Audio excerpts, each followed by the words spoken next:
Hi, guys. Pastor AJ here, and this is a fresh word. I find it interesting that a lot of folks in the world are under a sort of a misconception that the church is full of a bunch of hypocrites, that the church is just a bunch of hypocrites. And I think that misconception is truly based in a misconception of what the church is in the first place. I think a lot of people think that the church is just sort of a country club full of perfect people that are hanging around being perfect together.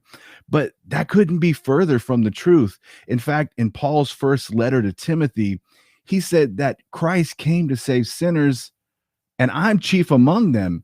Paul's basically saying that Jesus came in the world to save sinful people, and look, and I'm one of the most sinful people. That's what Paul was telling Timothy in this time. The idea that the church is a country club couldn't be further from the truth. In fact, the church is not a country club at all, but a group of imperfect, often hurting people who need a perfect God, who need a savior that can come in and take some of that hurt and help fill in where they've fallen short. Another misconception is, well, I've heard people say, and she says she's a Christian. You heard that? She tries to tell people she's a Christian. Or how about this? How about, do you know what that pastor used to do? Do you know who he used to be? Do you know what he used to do around in them streets? Do you know what she said? Do you know how she treated me when she was young? There's a difference. I'll say this before I continue. There's a difference between living in sin and being a sinner saved by grace. Two completely different things. But when we start judging people by who they were, or when we don't continue to think that they're a different person, listen, by this thinking, I nor anyone else would be in any pulpit anywhere. We've all fallen short. Listen, if you know me, you know my past, you know the things that I've gone through, and that in itself would disqualify me for the pulpit.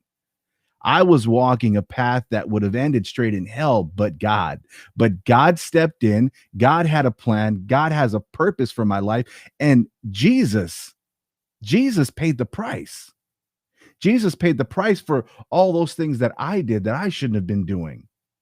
When someone assumes that a person can't come back from who they were or what they did or what they used to be, that overlooks the redemptive power of Christ.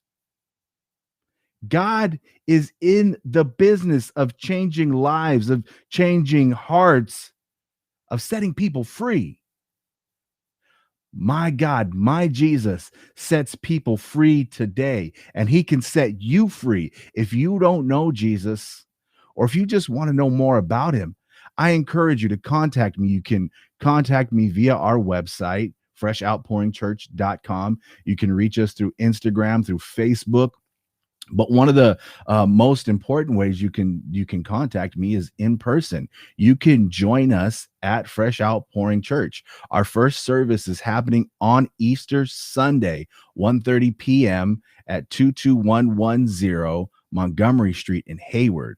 Listen, if you don't know Jesus, there is a redemptive power. There is a power to set people free that you need to know. And I encourage you to find that today.